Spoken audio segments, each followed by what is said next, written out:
All right, let's go. Let's go. It is Monday, back for another edition and another week of Barn Burner, FlamesNation.ca. Good to have you along. It's Boom, it's Pinder, and it's Rhett Warner, who we put on our helmets, right? Get your helmets on a game day, and also apparently put on your homemade Michael Backlund captain shirt. Football team. Yeah. It's not homemade. It's a collector's edition. Right. One of one. It's one of a kind. I will say that. It's the neck's getting a little stretched. It's a little stretched. You doing a little junior varsity wrestling with Shoveler and that thing? What's very going on awkward there? wearing it. I'm going to leave it on to get some yellow pit stains, and then maybe try and find another. So by the end of this road trip, you're going to need another. That's what I'm hearing. Well, maybe, you know what? Really if the falling Flames apart were so inclined and they wanted some, support, they could send the old retro Backlund jersey. Just so you've been pining for a decade or so now, isn't it? Maybe get one of those. Get one wear of the outdoor this ones. Or do you want to send me a real thing? Come on. Yeah, there you go. We are shameless. If you got one, you probably got three, right? Flames, or four. I have 3 white tees with big necks. Yeah, you got them at Costco. They come in a 5-pack, so you're good. You're good. It is a Flames game day. They are in Washington to face the Washington Capitals, who have yet to score a single goal this season. What a disappointment. Break up the Caps. Can't believe it. One game. One game. 4-0. One. Both teams coming off losses to the Pittsburgh Penguins. At least Washington had them in the first half of a home and back-to-back. Come on. It was Charlie Lindgren in net for the Caps going back to Friday. They lost 4-0. And of course, the Flames lost on Saturday by a score of 5-2. Interesting. They start this season with Lindgren. Chuck Lindgren. It's with Kemper. There's always the possibility that there's a tweak, that there's something not quite right. He has battled it in the past. He will be the starter tonight, though. It was announced. Is that right? Sounds like it's going to be Darcy Kemper in the nets against the Flames. So you've seen this confirmed? Because I just looked at the website that has it, and it was unconfirmed anything. Or is it just rumored to be his start? It was in the game notes. Okay. Which I looked at this morning. So I'm not trying to nitpick. I'm just curious. No. That was, maybe the Caps, it's all that subterfuge.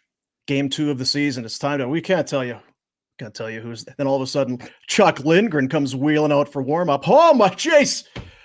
Well, there goes our game plan. Husk all friggin' rattled. Now what are we gonna do? Whole game plan. We gotta throw it out. Gotta throw it out. Let's talk about the game before we get into tonight's matchup. They go into Pittsburgh and have a lead going into the third, and then give up 5. Not ideal. Well, here's the thing, because that's not how you protect that lead. Have a lead. The lead is good. It's better to have a lead than not have a lead. It's like you just knew it was going to happen. The Flames on the second half of a back-to-back, they just had no legs in the third, and the well-rested Penguins just took over. It happens all the time, Dean. Especially early in the year. You're not used to road the weary travel and the demands. Got to get in game shape. I guess. I mean, Markstrom was great again. Yeah, especially early, right? First period, he was unbelievable. Power plays, too many power plays. Don't give that team power plays, but he was tremendous again. In the end, making 24 stops, but this one, not that it would have been out of hand, but it could have very easily been 2-0. Oh yeah, 3-0 Pittsburgh. Just like the Winnipeg game. If they had 2 or 3 after 20, you'd be like, not his fault. Now, 5-on-5 play. Didn't mind them. I thought that the game was fairly even. Shots, 5-on-5 were like 30, whatever it was, 33-22 or whatever it was, 31-20. And then 2 in a heartbeat to start the third period. Yeah. And felt like curtains. It felt like, it really did. I know you guys talked to Weimer in the offseason, Jason Weaver, and he's like, it's going to be maybe a struggle to score. And it kind of, it's game 2, but you do kind of get that feeling, right? When it's okay, now you're going to have to score another one. Now you're going to have to score at least 2. Now you need 3. Yeah. I mean, it's 2 games, right? They didn't struggle on Wednesday. They did last night. We'll see. I don't. No one's expecting this team to be a top 10 offense in the NHL. It's just, are they going to be in middle of the pack, or are they going to be dreadful at it? You're not willing to go ballistic yet? No, I'm in a group chat and people already want to send Igor Sharangovich on the Mars mission and Connie with him. Right? I'm like, guys, it's 2 games. Like, let's see what happens here.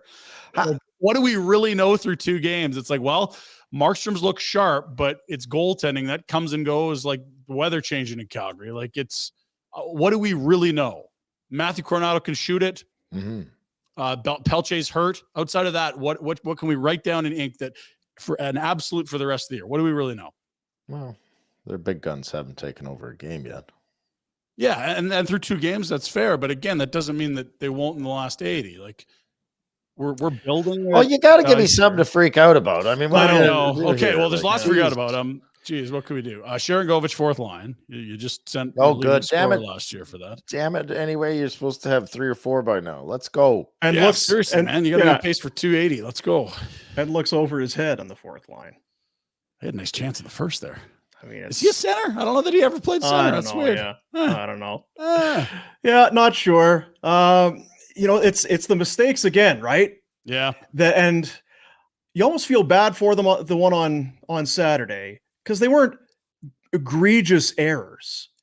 The one from Hanifin, I mean, that puck's got to come out. It goes right onto the stick of Riley Smith, and he buries it. And then the set play off of the draw, Sid to Letang. Pick bunch that of Hall of guy Famers doing some Hall of Fame things. Yeah, Uyghur, a bit of a bad pinch. 2-on-1 coming back the other way.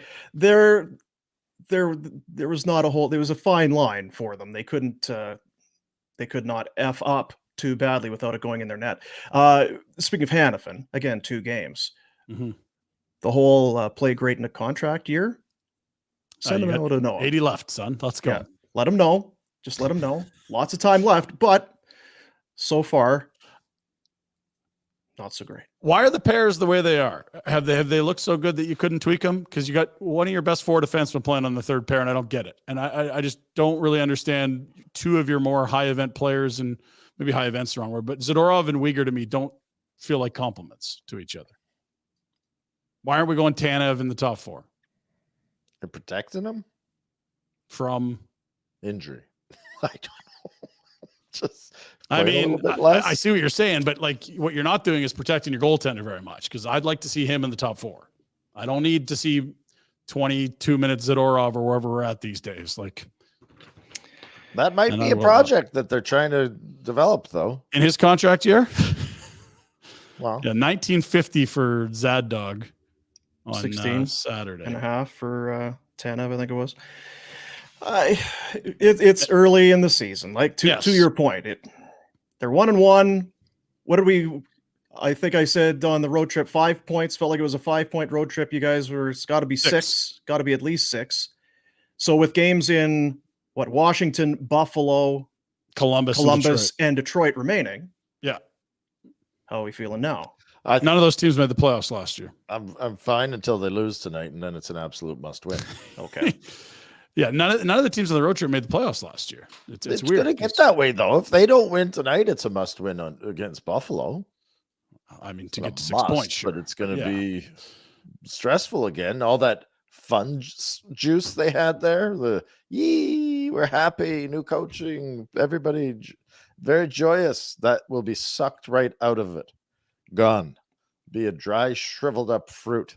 It wouldn't what was be it that they had? What kind of a joy fruit or something? Fun juice? Fun juice. That's where do you get that? Just behind me there. Yeah, you've got a couple bottles of fun juice. 52 ounces of fun juice right there. Very subtle. Yeah, it's good. We'll talk about it later. Hello, Crown Royal. Good to see you. Good to see you. And for the Capitals, I don't know. I guess didn't really realize that they missed the playoffs last year, and to the degree that they did, they were well back. Well, they being a playoff team, of being a playoff team. 35, 37, and 10. They had 80 points. They were well back of the pack. They had qualified in 8 straight prior to that. So What are the Capitals? I don't know. Looking forward to this game. They, the other, what was it? Oh, it was last week. They talked about how Letang, Crosby, and Malkin, that trio has been together longer than any trio in pro sports. 19 years now. Just behind that, you've got Ovechkin, Backstrom, and John Carlson. Those three have been on the team for 15 years. That's pretty impressive too. It is. Yeah. Forget about Carlson to me, but he's a hell of a player. This year is Ovechkin's. It's his 19th season in the National Hockey League. And if he scores at his career pace, it's like midway through next season, he's going to pass Gretzky for goals. Although at his age, I don't know that it would be fair to expect him to produce a career averages. Well, he's got 3 years left in his contract. If he averages 25 goals in each of the next 3, he's got the record. And 25 would be like low water marks for him on a full season anyway, right? We'll see what he looks like. 1 game so far, 0 goals. On pace for 0, Rhett. Trouble. Age always wins. Mm-hmm. Father time's undefeated. Undefeated, man. Undefeated. I would think, though, Caps should still be considered a good team, though, wouldn't they? Like, I would put them on the bubble in the mushy middle there. I don't think there's anything elite there. Don't like mushy. Let's use mucky. Mucky middle? Yeah, I don't like mushy. No good. Okay. What's the matter? You're the one that you coined it last week. Is that a ball of fish, kettle of wax? What are we doing? Mush. I didn't say mushy. Mucky. A mucky middle. Yeah. I don't like their best players are all in the back nine.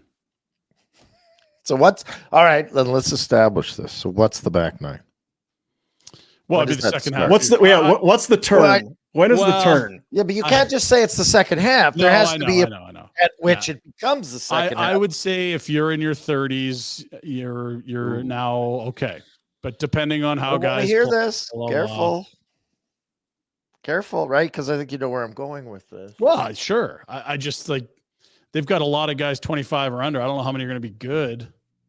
Like Rasmus Sandin was a nice pickup from Toronto. He's immediately slid into top pair duty after being sort of buried on the depth chart in Toronto for whatever reason. That was a nice, sell and buy at the deadline when they sent Gustafsson to Toronto with some other pieces. But other than Phillips, him, who are you? That Phillips kid is he's only 25. He's a young guy.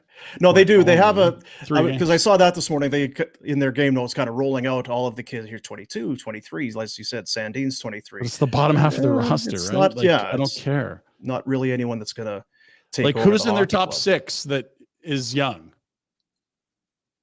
Wilson's not young. Oshie's not young. Backstrom's not young. Ovi's not young. Kuznetsov's not young. What would Connor McMichael, who may or may not be a thing. What would be the measurement that you would need to use to determine that, like you say, the tipping point between being in the back end of your career and still being considered young? Post apex. Is it? What's the apex? Would you just have to go and look at a list of players who were in the league last year and are not this year? I just think your sort of prime years would be like 24 to 28. How many guys are in that pocket? Those are prime years, right? Even younger in most instances. For star players, it happens real quick. But you kind of just expect guys to have diminishing returns once they get past sort of 28, 29, 30. So is that what it is? It's not so much about when you hit your prime. It's about how quickly you fall off and the next wave of young talent is coming in, pushing you out. You're talking about a player or the team? I don't player. know because players have always you get to your prime around 25 to 28. That hasn't changed. I mean, it's a little like you say. That's the only point is if you've got a lot of guys in the back nine, it means most of those guys have passed their primes. They are no longer producing it at career levels. But what I'm saying is you were not looking at your career you weren't thinking this could be it when you were 32. Right? No, 36 are way more young guys that are way better. It is now, Ryan, but it hasn't always been that way. Like again, like you were 31 when you hit UFA years. How many years ago? Like that's 20 years ago now. I think they changed UFA age in the 05, 06. So it's been a while, but you're right. Like it was that way. Yeah. So is 30 considered old? For most players, yeah, absolutely. And that's what Rhett's scared about with this group here is if you lock in Lindholm, he'll become your like 4th or 5th 30-year-old, right? Now, the difference between these two clubs is that, Mangiapane's still in his theoretical prime. Dubé's in his prime. But what's Dubé? Coronato. Is he a top 6? No, I mean, I'm just saying, like I know, the and difference I'm between not- the Caps and the I'm and not the trying Flames. to pick on you, Yeah, but I don't know. I mean, we keep waiting for it. I mean, I would say he's definitely middle six, but is he a second or third liner? It depends.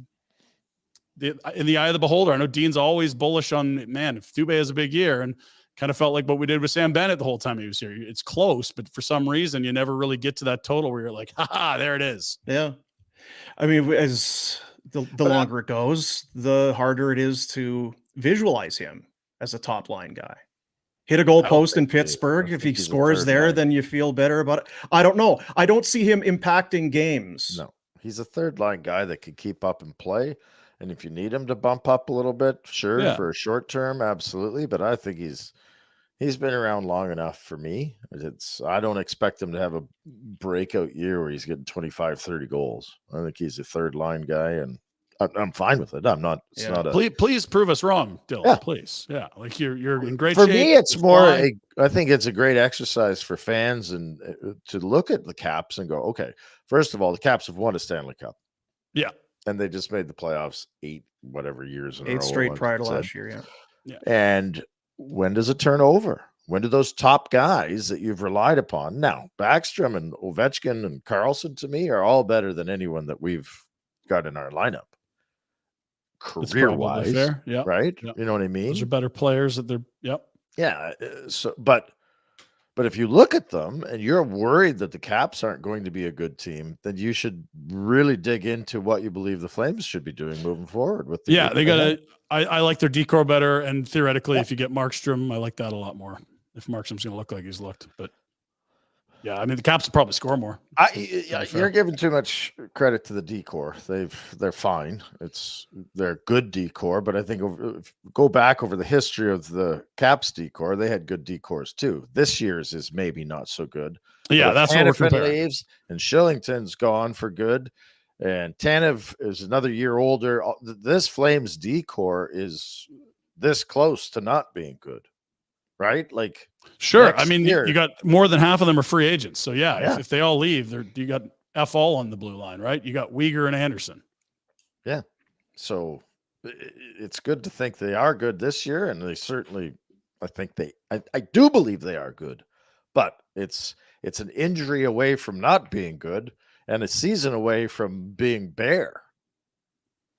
That's what I'm trying to say is that, what are we? Well, and it's the same with Pittsburgh when you were watching that game the other night. You're watching Jeff Carter and Sid and Malkin, this star players. And that's the other part is you got to be wary of how many older guys you have on long-term deals. Let's hope they're superstars. Malkin was good the other night. He's still a very good player. Sid is still a very good to those great are Hall of player, Famers. The right? Flames don't have any of those guys. They don't have any of those 4 guys on their roster. I find myself, at least the other night, watching this game, I feel like now I've got my Lindholm lens on. I'm just, okay, so how good are you? Okay, are you worth it? What are you worth? How? It's like, ooh, this is a pretty good player. Maybe the best guy in the ice here. Don't really want to see you leave. Kadri, you're making too much money. Too much. Huberdeau 10, hey? Jeez. 10 and a half. I'm not sure. It's like the one guy that isn't signed is the guy you'd really like to have signed, and the 2 guys that are signed, you're like, I could really probably live without either of them at this point. And that could change. But somebody had sent a message about, so what is, when we had Conroy, and why didn't you ask him about the deal? Are you afraid to ask him about it when he's in the room? It's like, well, no, I'm not afraid to ask him about it. I still don't know how I feel about it. I feel if he signs, it's too many old guys. But again, he's the one guy you want out of all that group. And he's not going to talk numbers. And if you don't know the numbers, like Elias Lindholm on an 8-year deal at a certain number is a phenomenal deal. And at other numbers, it's a disaster. Unless you know those, what are we really talking about? And Craig's not going to say, well, he wants this and we're offering that. Like, I understand what the guy's saying. Like, you didn't push him on it, but like, what's a GM say when you ask about how negotiations are? Oh, we're not going to talk about negotiations. Like, now Conroy did make some comments. I guess it was yesterday, maybe at practice. He was asked about Lindholm. Was it Tom Gallitti? It was somebody who had asked him about it. And he had said, no, we're still they have, and I'm paraphrasing, they have an idea of what they want, and we have an idea of what we're willing to spend, and there's still a gap, which again is not breaking news, but and not to throw Frank under the bus, but he threw out there that it was maybe going to be done even before game 1 of the season. That did not materialize. So better than 50-50, you said, yeah. And who's holding? And maybe it's Conrad holding it up, going, let's see here, let's wait, right? Like it could be. I would hope so. Like if it is, that would give you a lot of confidence in what Connie's doing, because like we don't know if this team's good or not. There's certainly lots of nice pieces that you like, but if they aren't good, do not lock into this guy. Like look at a team like Boston and what a guy like Lindholm would mean to them. I mean, go find a contender that, man, we said one of this. Like, think about Colorado adding Lindholm. They lost Kadri. They never really filled that 2-hole that nicely. If Ryan Johansson's your third line center, like you could get a haul for Elias Lindholm, please. And Hannafin. Yes, I know. Yeah, that's so. And we might like, and I just this is where I think I've made my point on this. I'm selling. Thank you. And it's not because I don't like Lindholm or Hannafin or anything. I just don't believe that. And we're playing the what if because we don't know what you'll get for Hannafin or Lindholm, but I think it would be good. I just don't know that by keeping them, you solidify yourself as a really elite squad. But by moving them, you could put the pieces together to build for a great future. Agree. And I think the tough spot for Connie is that the owner wants to win now. There's a great emphasis on making the playoffs in the short term. And, you know, geez, if they could smarten up a little bit in their own zone, they're getting goaltending. Like they could be good. And if you are in a home ice spot in the Pacific at the deadline, like, are you actually going to sell? You think your owner's going to answer the phone call on that one? If you didn't watch that game the other day, you just Flames lost 5-2. Well, that Pittsburgh must have really took it to them. Not really. No, they were good 40 minutes. Second period, they really didn't allow Pittsburgh to do much at all. But it's the mistakes. And I mean, I don't want to do last year's show again this year already. And I know we don't have many games to go off of, but your point, Ryan, was if you know, the owner wants to win, everybody wants to win. Of course they want to win. Well, you've got a new building coming. Why don't you be really good, or at least make that your goal? Let's have a very strong, young, exciting roster potentially when that building opens, which doesn't mean you're punting on this year. It just means you're using more of a forward-thinking mentality with this roster makeup. So many UFAs, so much cap money potentially coming off of the books. Yes, a lot is committed to a few guys, but I tell you what's hard to do, being really good in 4 years if you lock into Lindholm and Hannafin or one of the two. And then you watch Coronato. It's like, yes. More of him, please. Let's have more young guys. Get Pelche in there. What if he's good? And it's like, it's hard to imagine this team making the playoffs without Nazem or without Elias Lindholm.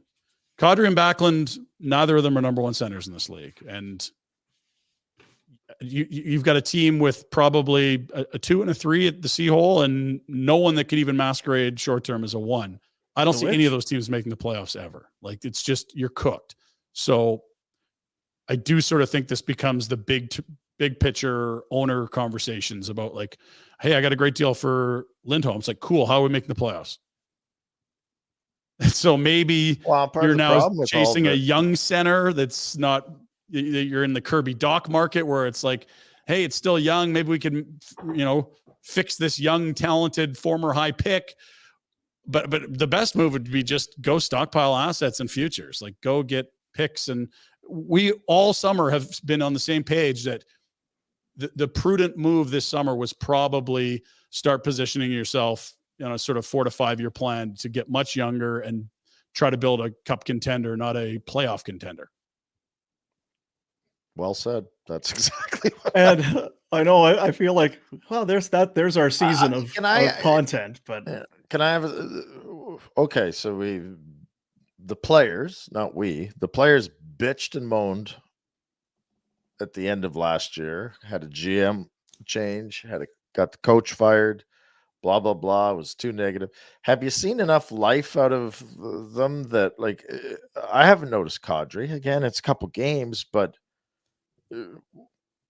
you got your wishes. Where I want to notice you. When are you taking control? When are you why aren't you shutting down Malkin or Crosby or whatever, right? Like, I It's just not to say he's been bad, but no, he's it's not standing but out, right? But you're not going to be good if you're not noticing him.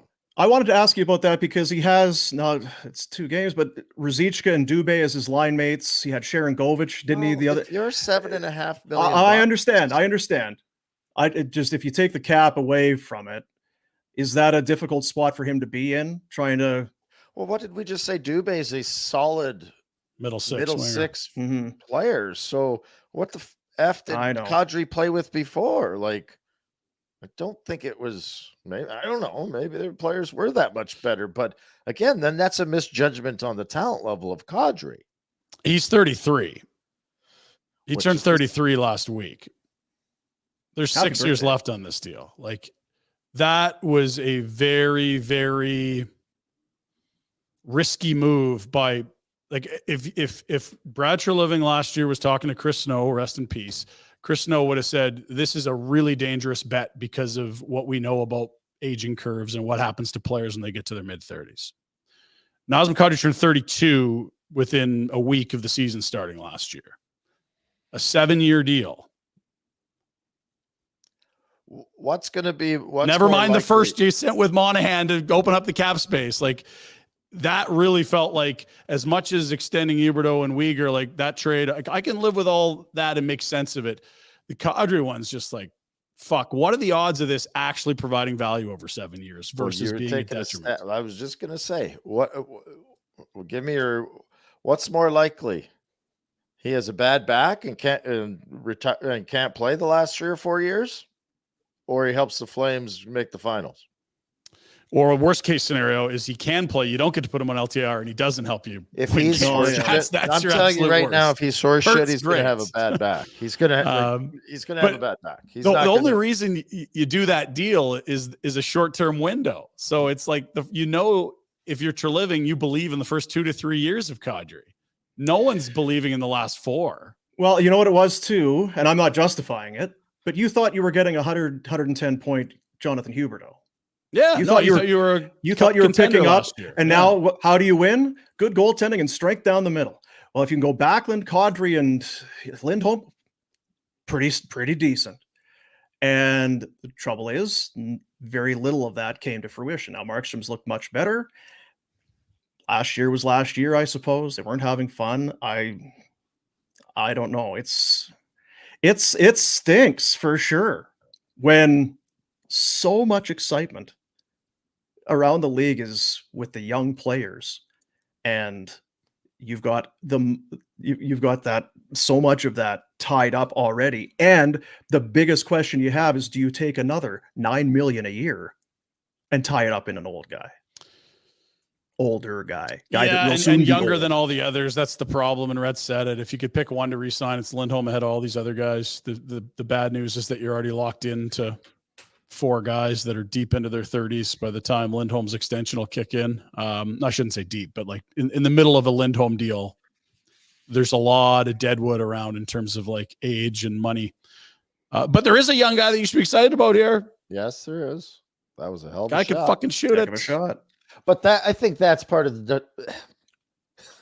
I guess I'm a bit of a putz today and negative, but that's also depressing to me because I'm like, well, I want more of those guys.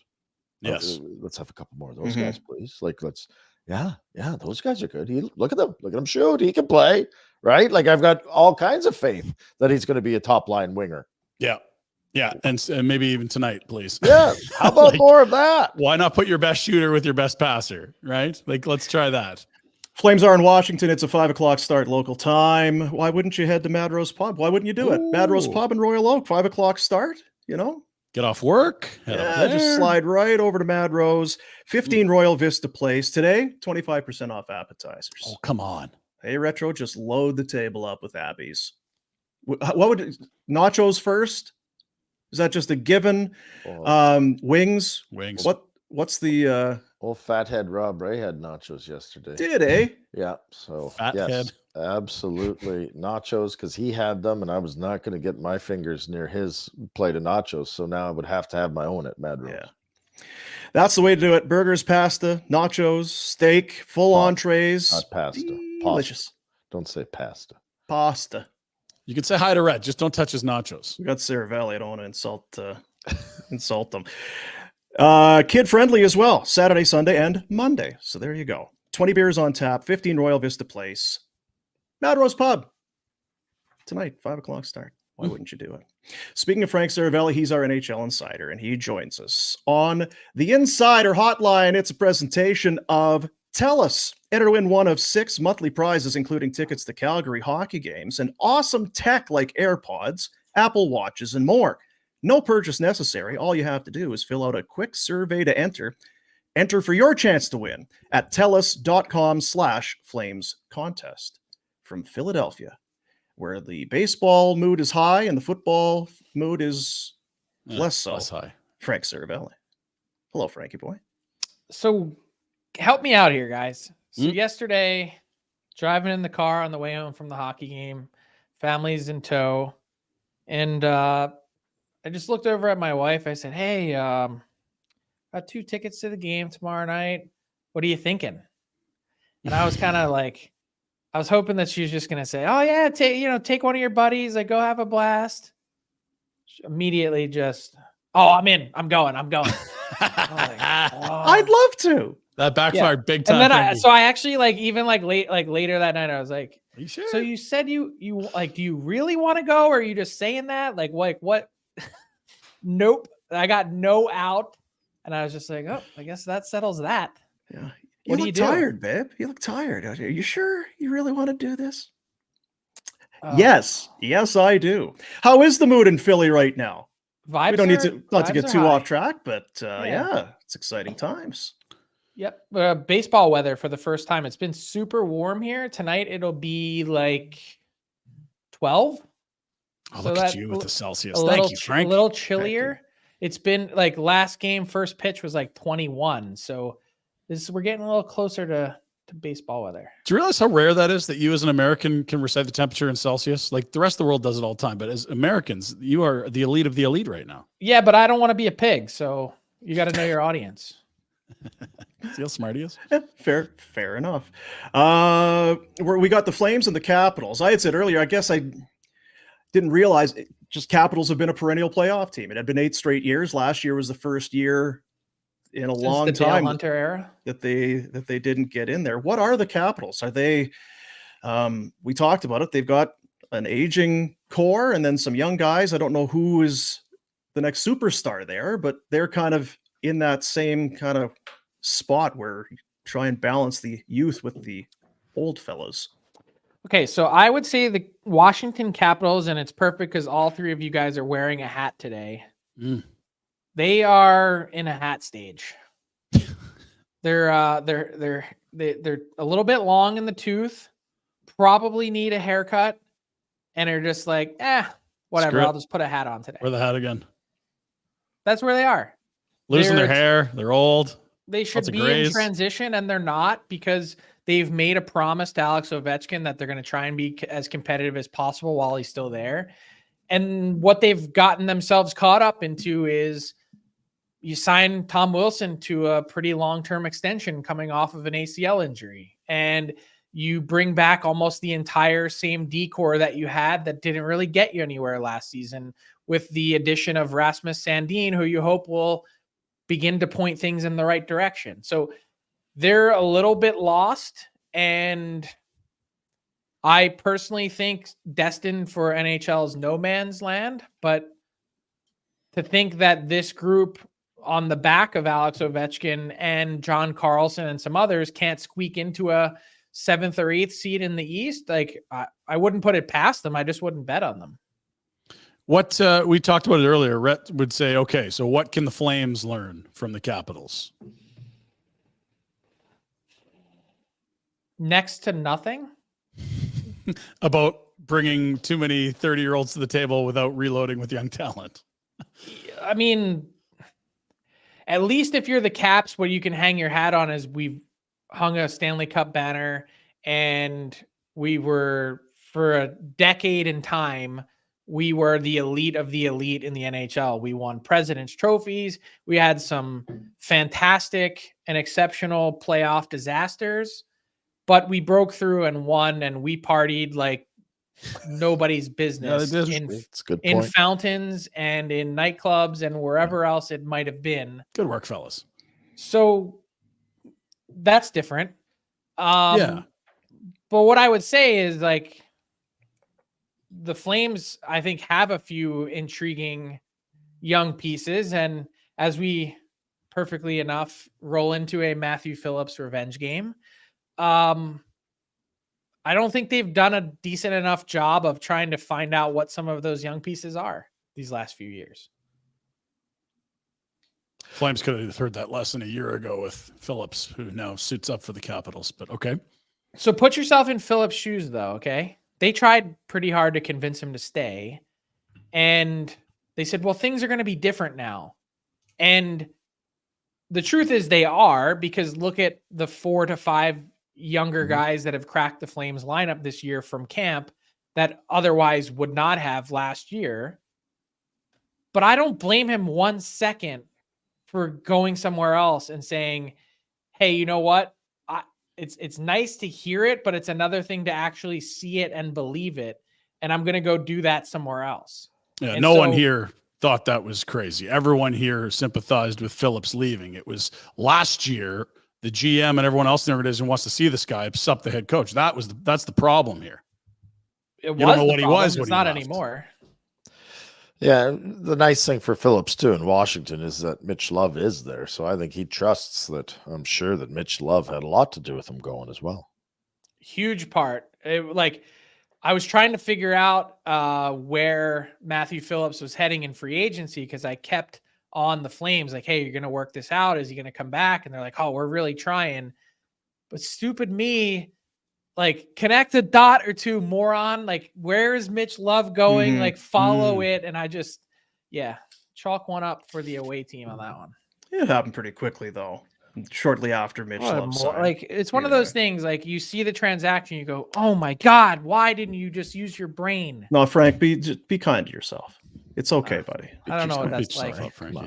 I saw you on, you had the graphic made this morning, winless teams. It feels a little hot takey to start doing that, but really? And I'm not critiquing. I was just saying it's what you do. You do daily talk shows. You got to have stuff. Seattle is 0-3. San Jose, the Kings, the Panthers, the Sabres, and the Oilers are all 0-2. And of course, the Capitals soon to be 0-2 after their crushing loss tonight, but they started with a single loss. Of that group, who are you most concerned about moving forward? Probably Florida and Seattle.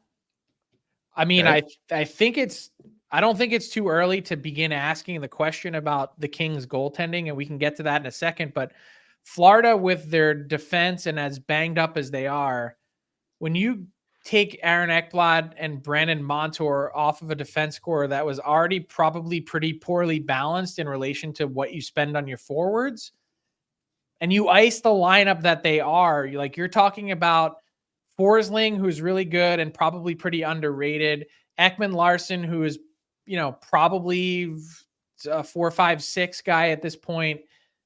You're filling out the rest of the group with, I mean, I don't want to be rude or disparage anyone when I say this, but this is the best way I can. A bunch of guys who are out there hamming and egging. So that's a tough way to kind of get through between now and December 15th when those guys are going to come back. And when you look at Seattle, for me, you had so many guys last year that achieved and hit career peaks. It's hard to climb that mountain again, and it's exceptionally hard to try and do it all at the same time like they did last year. So not to say they can't, and not to say that these first 3 games are, anything more than a blip on the radar. It's overreaction season. I mean, this is what we do. We're 6 whole days into the NHL season, not even a complete week yet. So we're good at this, but I would say for those teams that have gotten off to a bit of a rocky start, like, there might be a reason for it. Go ahead, Ryan. LA's net money. You alluded to it. I mean, David Riddick is their 3. They got him through waivers and he got lit up in the A. I think everyone is waiting for the Phoenix Copley bubble to burst. It didn't really last year, but that's. And then Cam Talbot. There's a lot of teams that have said no thanks to Cam Talbot in the last 3-4 years. Like, how much could this undo? Is the rest of that roster, top of the division caliber for you? I mean, I think it's pretty close. I just don't know why you'd make a bet of this magnitude. Like, you're basically trying to do something that's more or less unprecedented. To think that you can spend just above league minimum on your goaltending and it's the most important position on the ice and then just skate by and get away with it. I mean, I guess once in a blue moon you can, but I think that's probably not the right way to do it. And it's more so a shot against the sort of talent and pedigree that, like, you can make fun of Aiden Hill or Logan Thompson and say, oh, what did these guys ever accomplish before? But go back and look at their track record and their numbers in the AHL, and they're actually pretty good. Go look at Phoenix Copley, 31-year-old journeyman who didn't really become a full-time NHL player / starter until last season, gets a run, and then all of a sudden his numbers aren't great, but he goes 24-6-3. And so you're feeling like, oh, this guy wins. He's a winner. We'll be fine. Okay, I can understand the Copley as your backup, your next guy. But if you're going to then bet $83.5 million on 2.5 in goaltending, the guy that's at the forefront of that for you better not be someone that was injured for the bulk of last year. And then when he got a chance to play, wasn't very good in Cam Talbot, sub 900. So how early is too early to start panicking about the Kings goaltending? Like, I give it like 2 to 3 more weeks before you really start to have to do something. And it's hard too. And this is just me off the top. I don't know what the goaltending, free agent market or what the goaltending landscape is, but you would think you're Los Angeles. That's a pretty prime destination for a free agent. How did they get there? I guess is what I'm always Dan Vladar. I heard that. Why not? How did they get to the point that they're at? And yeah, what if you give it a few more weeks and you decide you have to make some sort of a change for the Kings? What is a possible move? So I'll give you 3 options. One, I just jokingly mentioned one, and I don't think the Flames are going to probably want to be doing anyone in their own division any favors, and rightfully so. But one would be to continue to monitor the third goalie market, because I think there's some young guys there that could potentially be something. But again, if you're the Kings, you're going, I don't need a maybe, I need a sure thing. These probably aren't your guys. But I look at Montreal and I say, I think Caden Primo could be something. What happens there? They're carrying 3 guys. The Flyers are carrying 3 guys. They've got Samuel Ersson and Felix Sandstrom there that are their 2 and 3. There's 5 teams in the league right now that are carrying a third goalie, mostly just to try and wait out the Tampa Bay Lightning, who a lot of people believe, even after Matt Tompkins makes his NHL debut 11 years after being drafted, are in need of someone that can be a stopgap until Vasilevsky can come back. So that's one way. The second path would be just go out and sign Yaroslav Halak or someone else that's a vet. Halak's been training daily in Boston. He's ready to go. He could maybe spell you for, a season or 40 some games with some competent net minding. And then the third way is the trade route. And Vladar would sort of jump to the top of that list. But I also think you have to keep in mind some other pieces that may be due for renaissance seasons in what is the most fickle position in pro sports. You've got, look up the road in San Jose. 1 game, again, overreaction season, but Mackenzie Blackwood stops 51 of 52. If he's healthy, this is a guy that 3 years ago we were looking at as one of the bright future young stars in net in this game. So there are lots of options out there if the Kings decided that they wanted to make some kind of move. Real quick, sorry, Dean. In Edmonton, obviously no one's thinking this team isn't good, but we also heard that Connor brought everyone back early. The mood has to be at least a little stunned, if not like confused, based on expectation. Todd Woodcroft saying, Jay Woodcroft saying every day is like we're focusing one day at a time. We can't let these expectations get too big. Now you lose twice to the same team and you've allowed 12 goals in 2 games. Like, when do we start to feel the noose tightening? Like, does this have to be a couple of weeks of this? Because we all think they're really good. I'd say an NHL executive once said to me a long time ago, the first 3 weeks of the season, you can basically throw them out the window. But after you get past week 4 or 5, the funny thing about the NHL is that you're more or less set in stone. What you are and what you've shown to that point is probably what you're going to be all season. I think we're a long way off from that in Edmonton.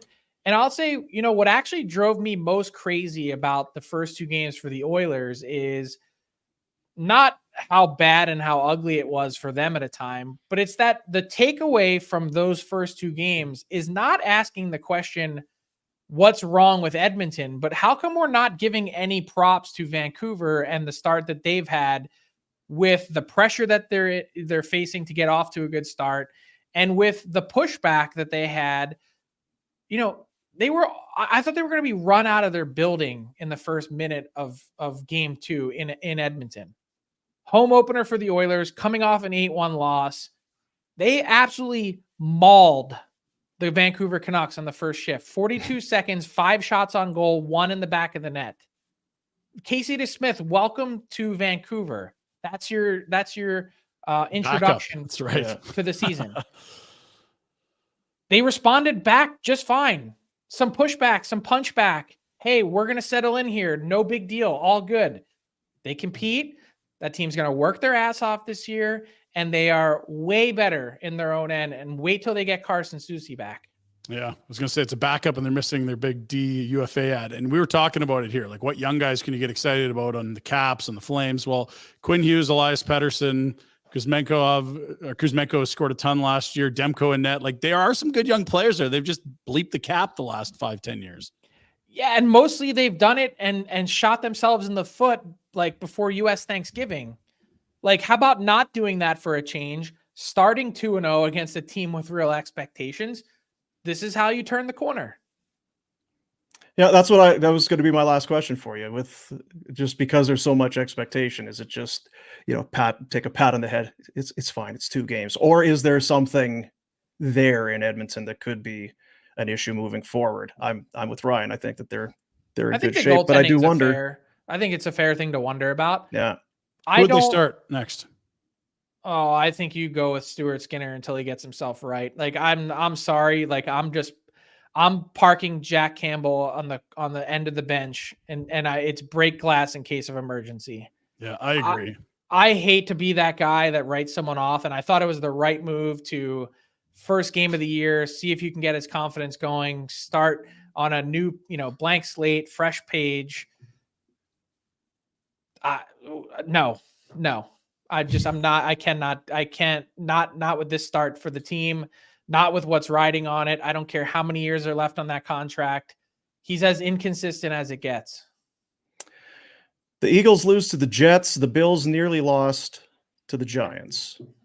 What's for both of you guys? You're on. There's no nearly losing. There's win or lose. That's not. Is that what it is? Yes. You weren't sweating on that last play, Rhett, hey?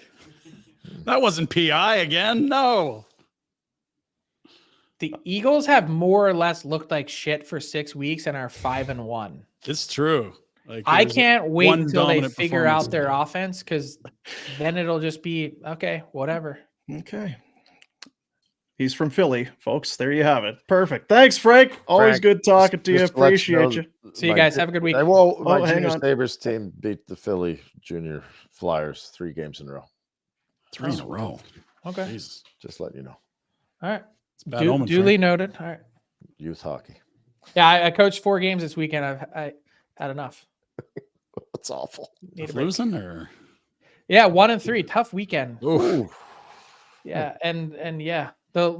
We played the best team in the league in our 4th game and lost 9-2. And everyone was like, but it was 4-2 in the second. Look how great we played. And I was like, guys, it was still 9-2 and it was still a running clock.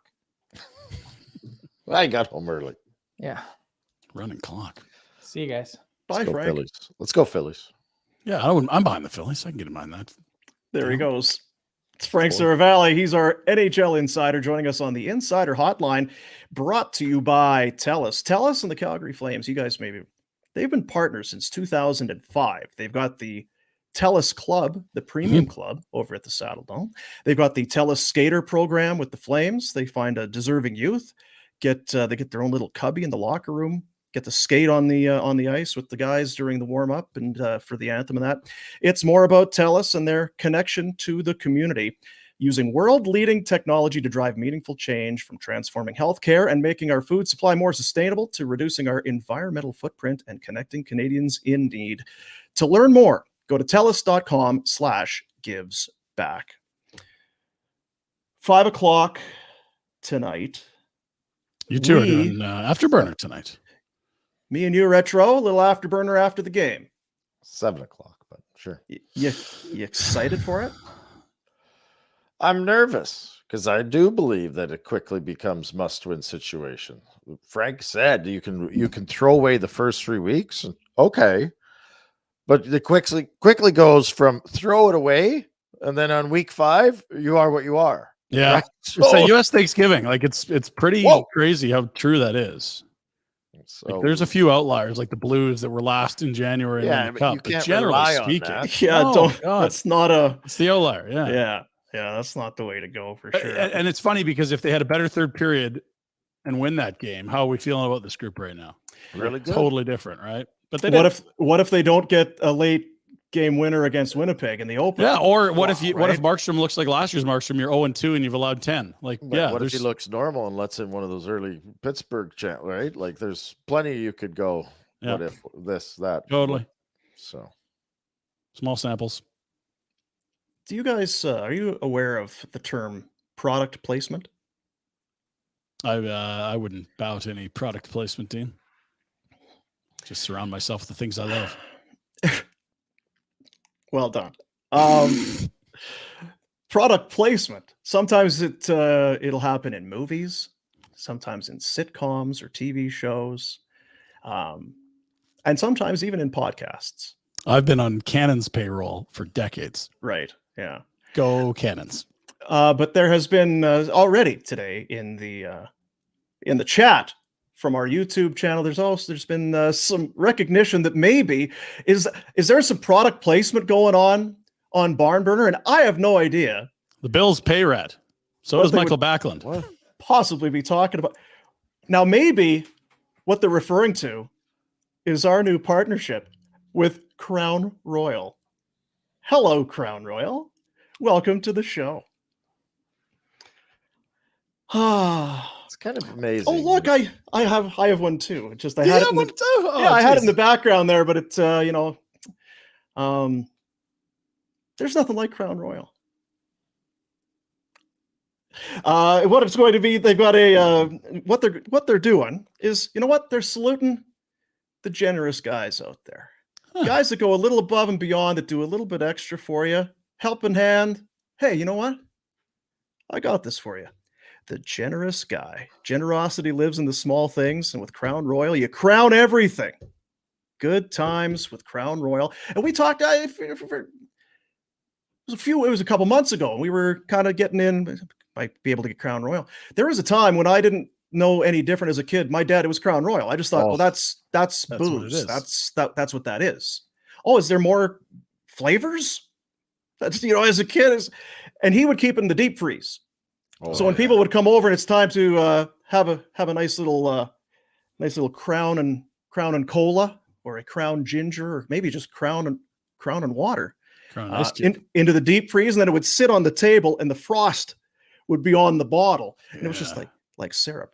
I found it very weird when people keep it in the cabinet. They have a won't it go bad? Room temperature for this is you guys don't use the but no, right across the board, the old all Crown Royal's been a staple. We're pumped to have the guys on, and we will be saluting the generous guys out there in the coming weeks with Crown Royal. Now, admittedly, I went out and got a fresh bottle Mhm. of Crown Royal. Ryan, you did the same, right? That's the one over your shoulder, product placement, coincidence. You also went out and got one. Mhm. And we in the chat, our little group chat on the weekend, I sent a message to Rhett. Do you have did you get some Crown Royal for next week to get on? Because you're in Buffalo. I don't know how it works down there. Mm-hmm. Did you have to go out and make a purchase, or did you just have to go to the kitchen? Yeah. And Mine, yeah. shovelers. There you go. Matching set. Yeah, a matching Now, set. I was worried. We decided not to go to the football game last night, and those things may have been consumed had we gone. So I was a little concerned. Buffalo, one Yeah. of the highest levels of consumption of Crown Royal in the North Americas. Yeah, You got good taste, Rhett. Oh, right in the heart of Crown Royal country there. Well, I don't know. Yeah, I feel there's some royalty. it feels very comfortable. It really does. It really does. Crown Royal, crown everything.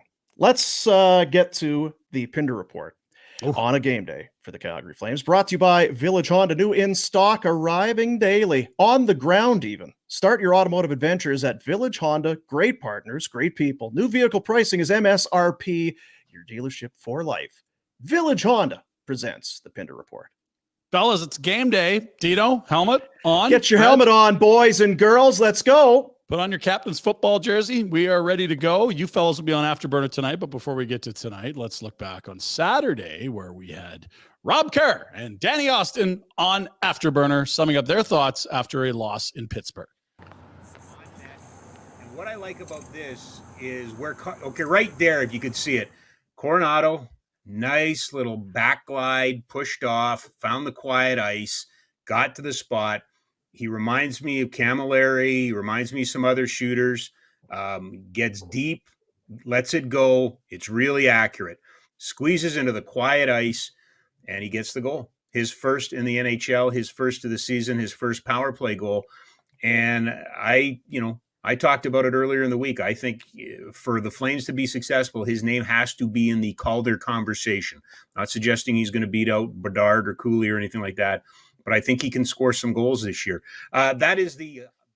Hey, there you are. There's Kerr with what sounded like his highlight of the game for our friends at Betway. But he does make a good point there. Coronato is right in a pile at the front of the net and then backs up, open ice, zing, top of the net.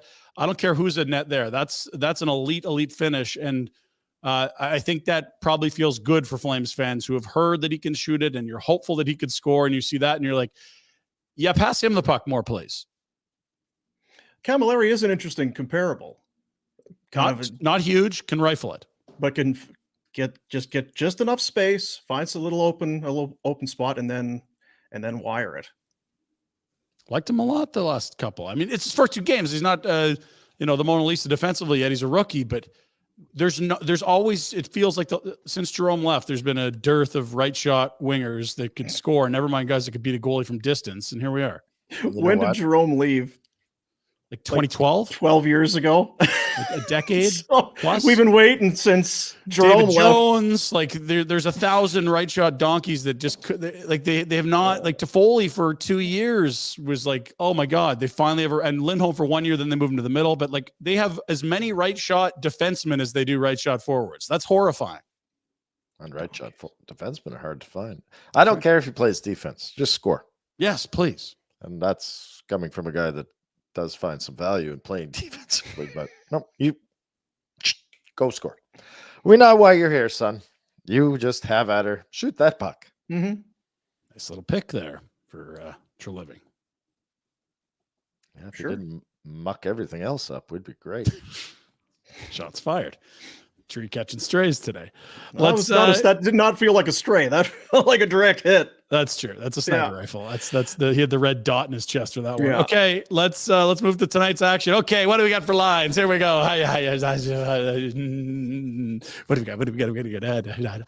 Optional skate for the Flames. No lines till warm up. All right. Yeah. We'll see if they shuffle the deck for a third straight game or if they stick with something the same. They only made one change on the blue line. It was Denis Gilbert, the Buffalonian, in, Osterley out. We'll see if that's swapped back or stays. But up front, we've seen a lot of movement. Mangiapane to the top, Dubé down to the second line from the top line. We've seen Coronato on 2 different lines. We've seen Sharangovich on 2 different spots, at least to start, in terms of the second line, and now centering the fourth line. We'll see. Go ahead, Red. Oh, I'm just saying Sharangovich is, I know that's only 2 regular season games, but he's basically played every position up front. Yeah. In I think he's played with every center and with most wingers on the team already, and both wings, all 4 lines. That's a testament to his versatility. He's a Swiss Army knife. Yeah. Did you see? Speaking of, that's the other thing. They got to figure out what he is and how to use your head there. Of Denis Gilbert, did you see the haircut that he was rocking the other night? That's Aussie vibes, right? Long there. on the top and then tight, kind of like a full mohawk, but like out to there. Pick one. Yeah. I like it. That's Buffalo. It's kids vibes. That's Jack said. I was wondering, is he wearing the Zubaz pants underneath his gear? Would have been yesterday. That's post game. Yeah. Danny. Cheering, he's got the Bill Zubaz on yesterday, cheering on the fellas. We'll get to that in a moment. So we'll wait for, I guess, tonight's Afterburner with you two to overreact again to the 3rd game of the year. We'll have our lines and information. It does sound like a Darcy Kemper start for the Capitals, Dino, as you had noted.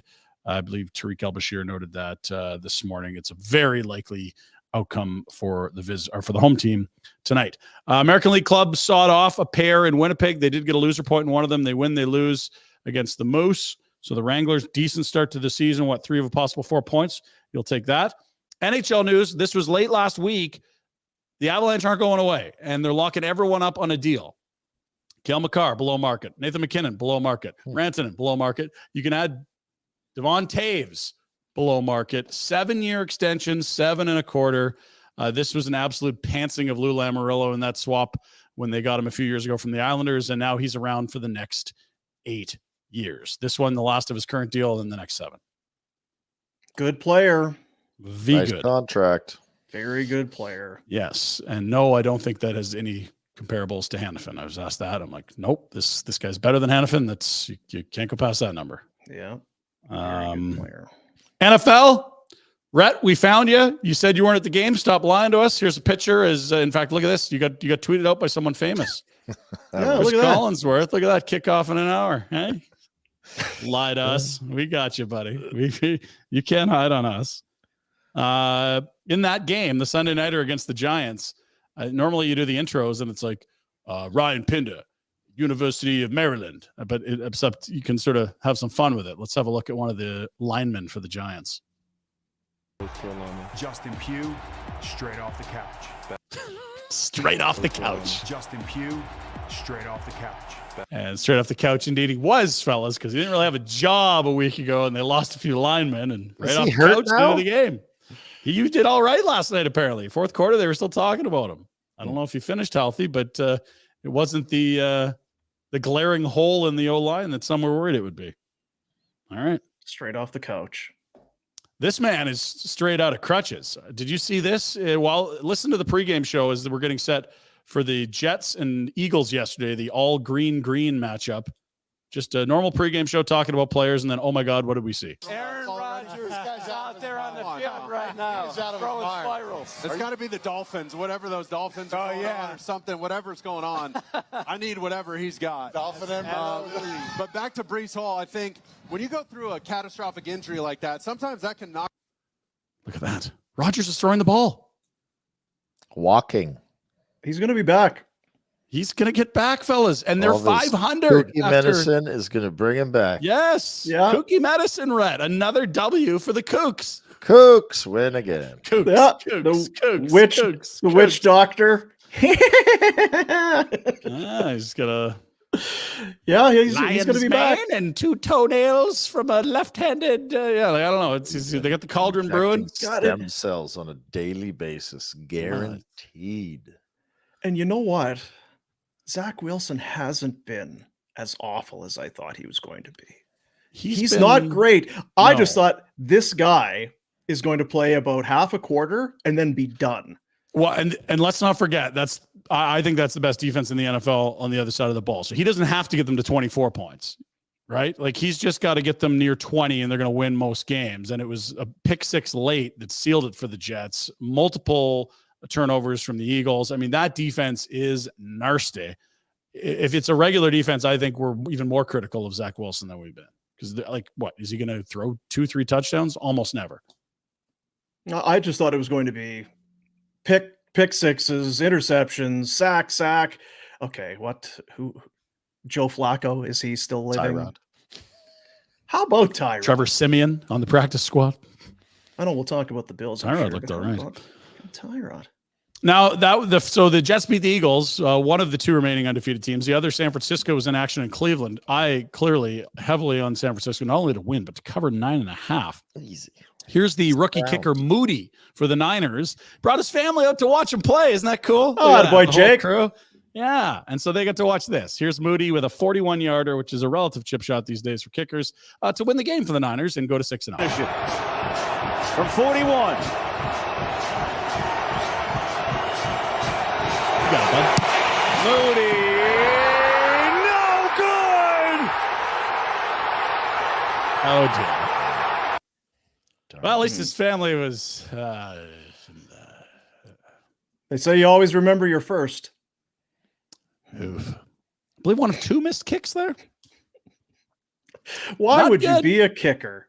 Just the worst, Well, if you can't play through it- football at any other position. They're going to pay you a few million, but God, are you going to get run through the gauntlet at some point? You make the field goal or whatever. Well, yeah, you're the kicker. Earn your money, and then if you miss, you're the worst. You cost. Get out of here, you You're a loser. poor human. Yeah, They cut Robbie Gould, longtime veteran kicker in camp, and took a little bit of heat for that.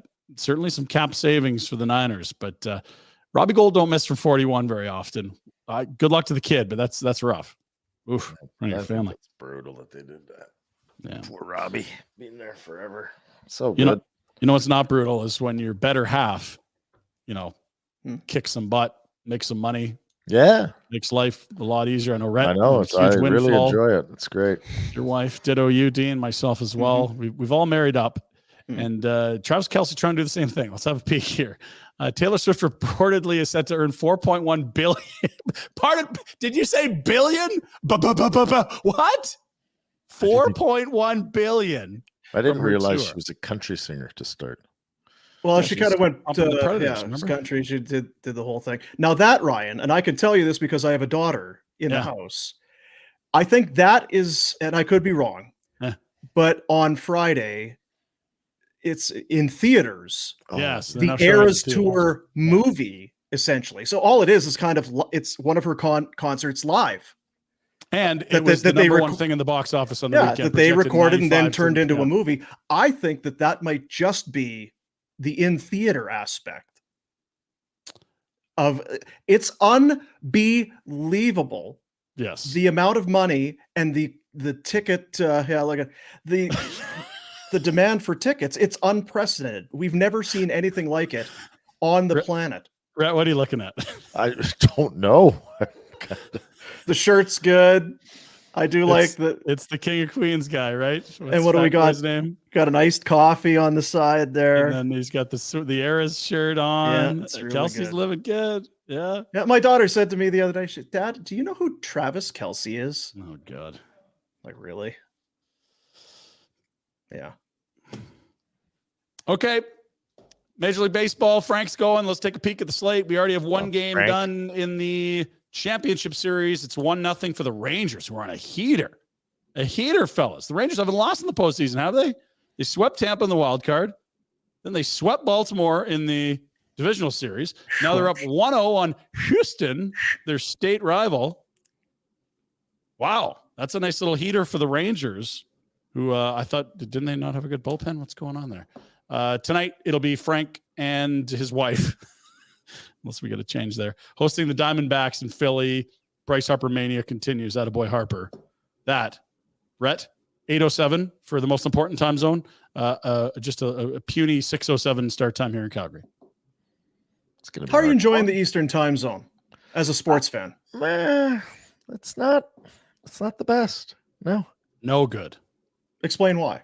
You get you only get to see half the games because you're not staying up till Flames home opener.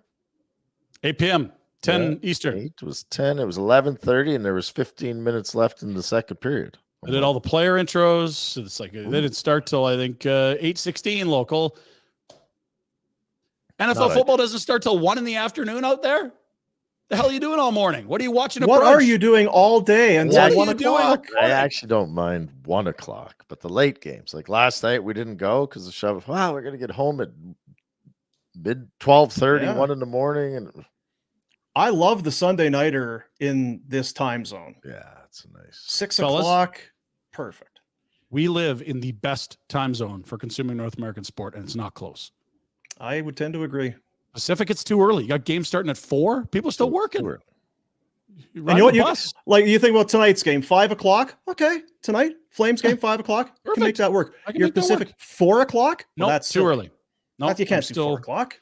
Still smoking the rock. I'm kicking a hacky sack. I'm doing yoga. It's too early in Vancouver for sports. No. You and Vancouver. When I played Florida, I don't remember watching another hockey game. Where? When I was playing in Florida. Yeah. Well, there was less on TV to begin with, but still, it was and you were smoking the rock. Yeah, that's right. So yeah, there's the rock. Love the rock. Not going to be focusing on TV. Calgary FC fellas, they had the puncher ticket to the final game against Forge. Stinking Forge. Look at that. They got the smoke going. Rammed box. Best crowd I've ever seen at Atco Field. Not an empty seat. Fans were pumped. And Stinking Forge lying around like there was a guy with a sniper rifle hanging out on the rooftop. 5-6 times. Dudes lying down like they were dead. Stinking Forge. They win 2-1. Are you accusing Forge of flopping? I'm stating facts. That was embarrassing. And they will host the final. Calgary this weekend will host Pacific. Winner goes to Hamilton next weekend, where hopefully they'll get some security, beef that up so no one's taking any bullets on their pitch in 10 days. You guys want to come to Hamilton? 2 o'clock start. There it is. Watch the Cavs. Can't wait. Okay.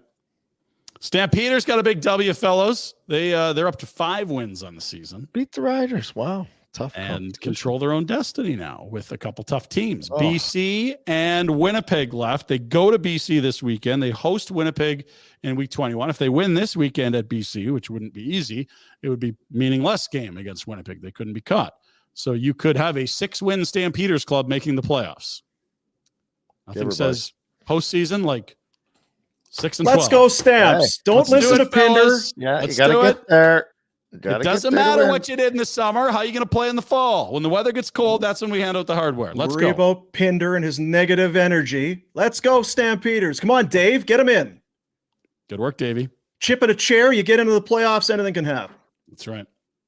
Especially in 3-down football. Okay, Rhett, you and Rob Ray went fishing with some pals. I didn't think this was the action on Lake Ontario because I heard that it wasn't great fishing watch, but that was ages ago, like acid rain, the 80s. They've really cleaned things up since then. Yeah, so here we are.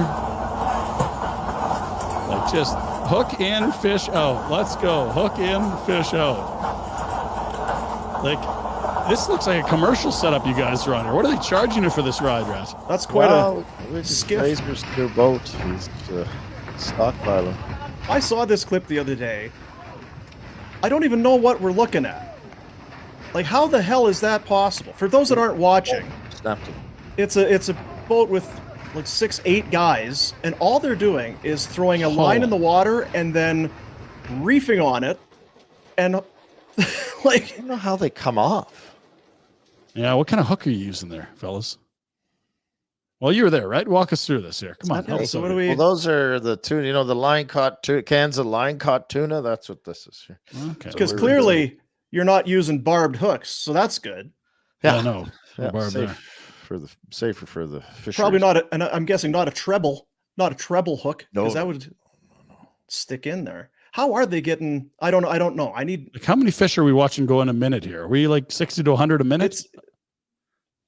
I got to be honest. It's not that enjoyable. It actually, your back gets sore. I was going to say, surprise your shoulder's not mangled red. It gets you get wore out sometimes. That does look like our day, though. Hey, Rhett, best day of fishing ever. That day is unbelievable.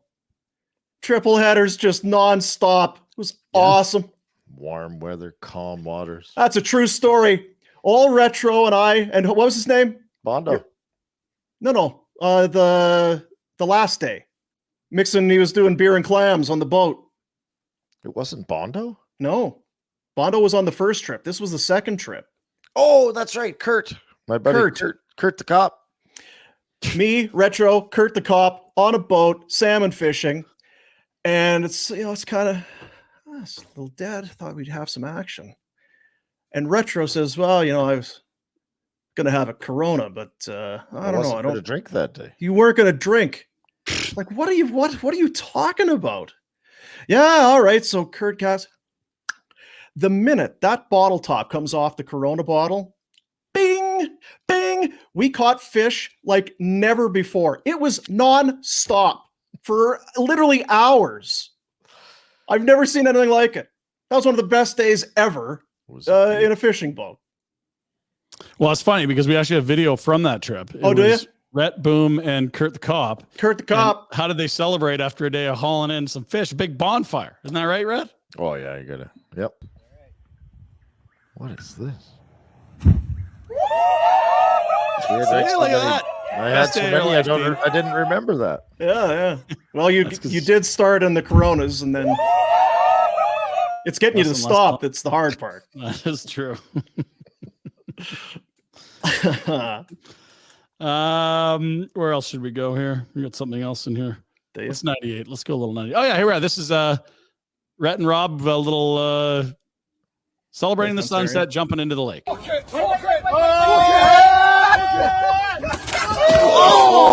shit, son.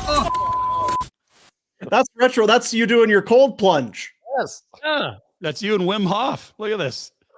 Into the ocean. Oh, jeez. Oh. And finally, I don't know. And not close. Not even close.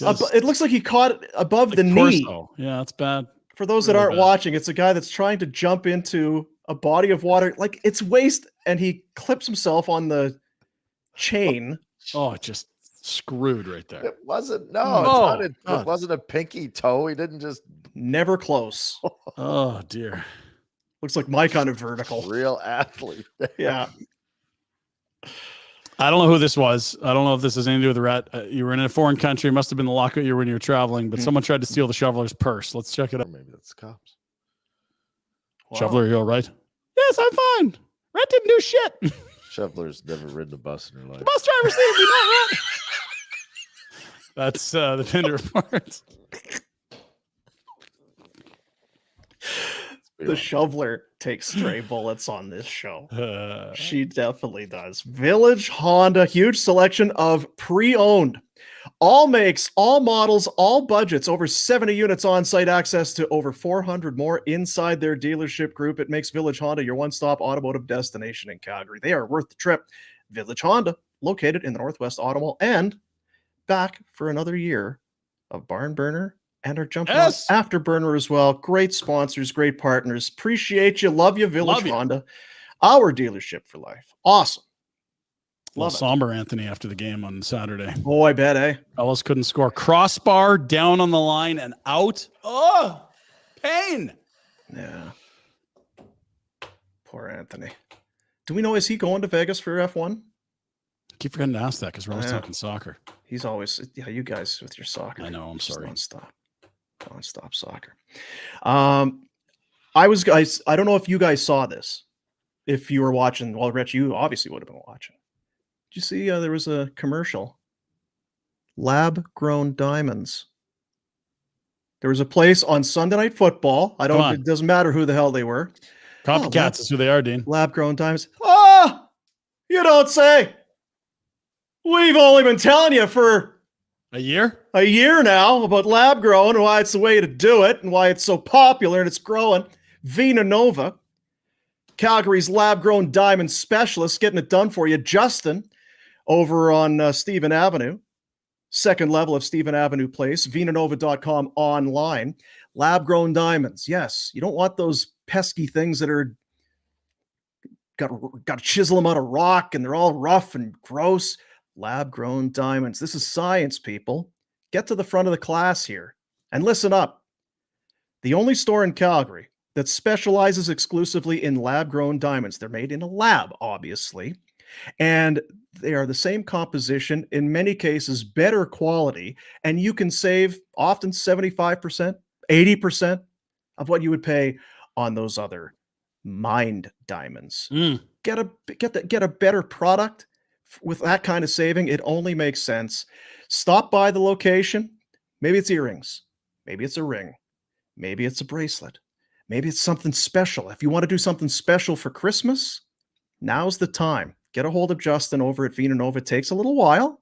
If you have some kind of idea in your head, I want it to have, devil horns and a tail. You're going to have to give them time to put that thing together, but they will take care of you. As I say, the only store in the city that specializes in lab-grown diamonds. Visit them, go online, and enjoy. VinaNova.com. We are satisfied customers. Very much so.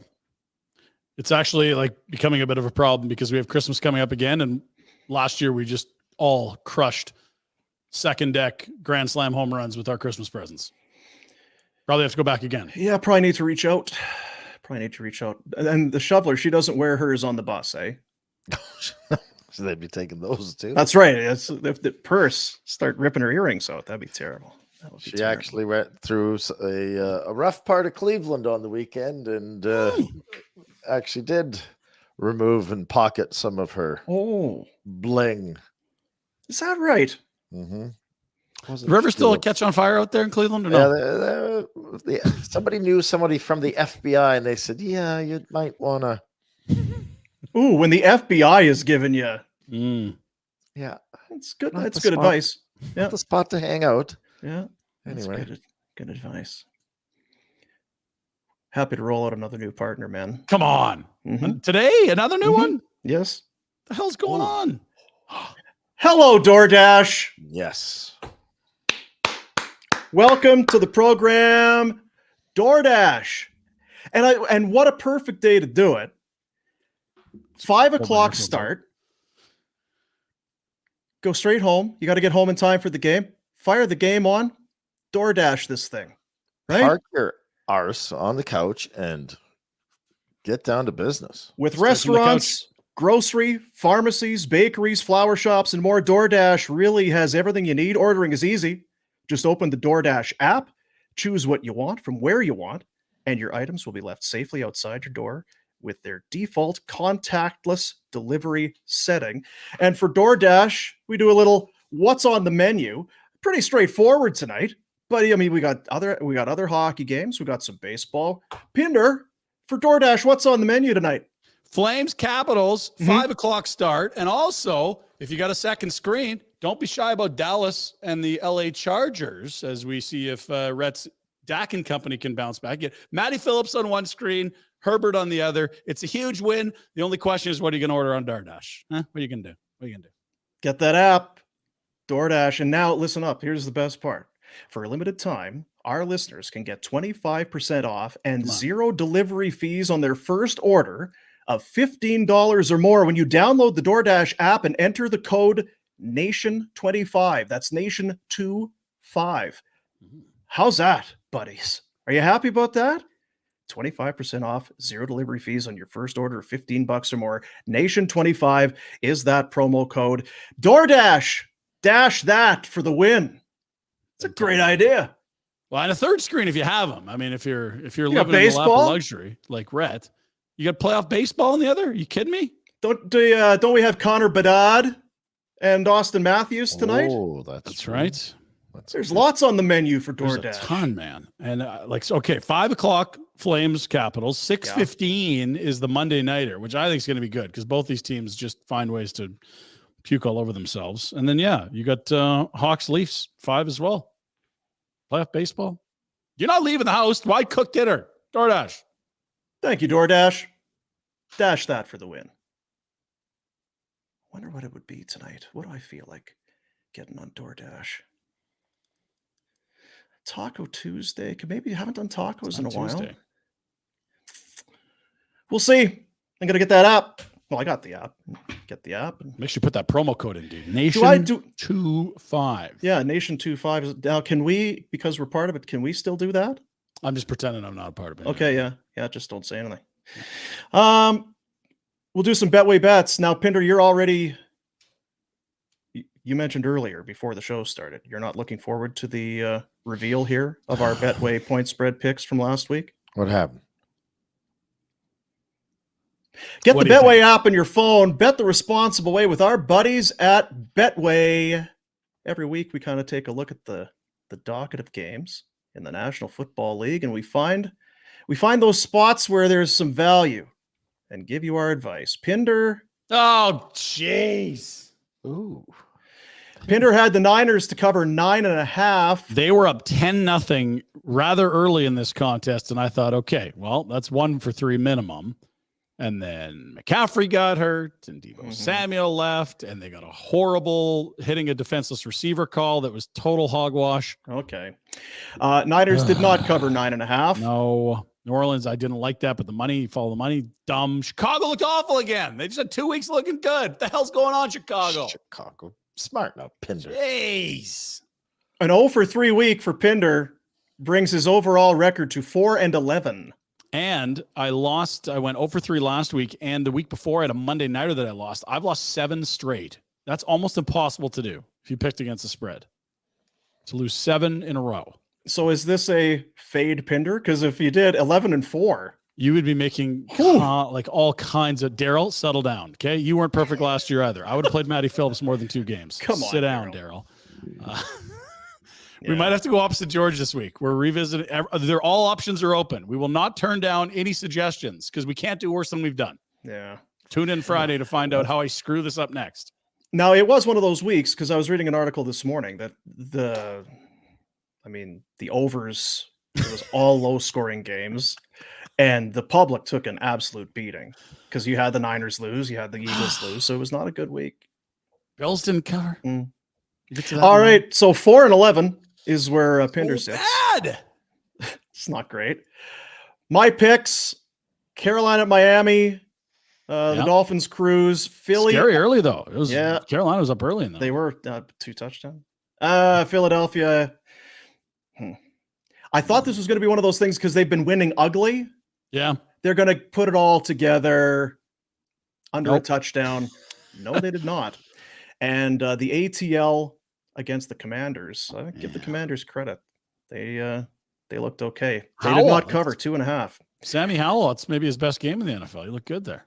So with a 1-2 week, I fall to 7-8. Come on. Not ideal. Yeah, not ideal. Well, I know the Bills didn't cover, Rats. Bills. Well, look at this. Big number. Retro was on the other side of that New Orleans-Houston game. Texans +1.5. The Bengals cover their -3. They're back to 500, Jack. Get worried if you're the Steelers. Get worried. They've survived another ugly start, Jack. 0-3 to 3-3. Big number for the Bills, -14.5. They sneak past the Giants on the Sunday Nighters. So Retro 2-1 improves to 8-7. Imagine if I didn't have to pick with my heart some weeks. Because the Bills have cost me 3 losses. So. I don't even know if you look at the spreads. Let's not get too serious about this. Do you look at the spreads? No, it's the Bills. I picked the Bills. That's what I'm saying. Jack, walk us through your picks, bud. There, bud. Miami cruised. LA cruised. Chicago sucks. Field sucks once again. Yeah. I'm done with them. And Jack, after that 0-3 week 1, look at this. Or was it 1-3? You got Philly. They covered. Yeah. Yeah. So nice little bounce back for the young man. Not a lot to be proud of here, man. No, I mean, Rhett's over 500. That's good. If you're 500 to make money. Everyone else. I didn't have to pick the Bills. I would be way up. Well, you don't have to. Like, no one's making you pick the Bills. I have to. I wouldn't want to live in Jack's misery. I can't live that style of life. No. Jack didn't have to worry about the Steelers this week because they're on bye. They're back this week, and we will see what Jack is made of. After riding the Steelers in misery for the first 4 weeks of the season, he went against them in week 5. They turned it around by week 6, and they're back for week 7. Tune in Friday to see if Jack actually cares about the Steelers or not. You know what, Retro? We haven't talked about the Bills. That was very close to being another one of those games that would have flipped you right on your head. That touchdown that ends up being the game winner.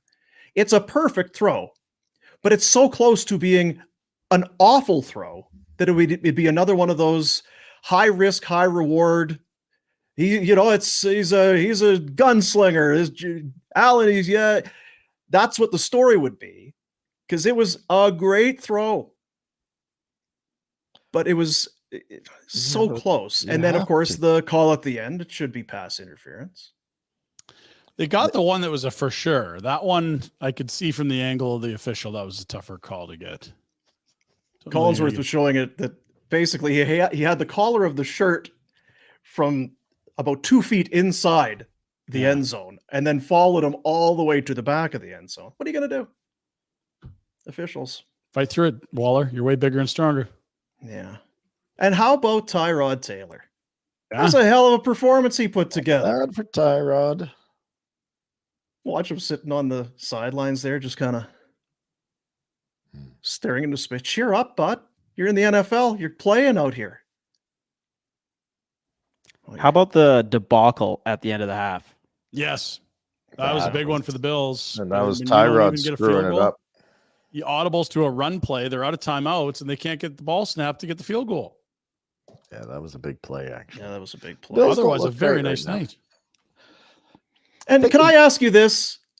Everyone's talking about the Eagles and the brotherly shove and the tush push and that. That one play retro, they end up getting the touchdown with Hardy on the pass. Mm-hmm. You're inside the one with Allen. Why are you not just quarterback sneaking that thing? I think just push it in. I think he's hurting.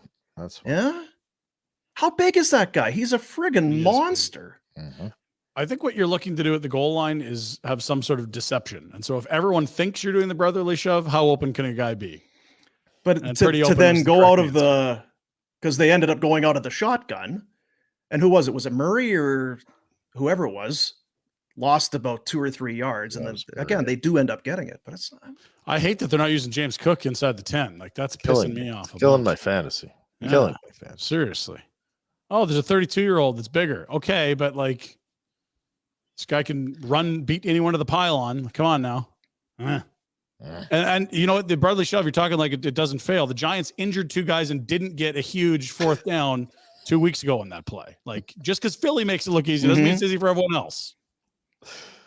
True.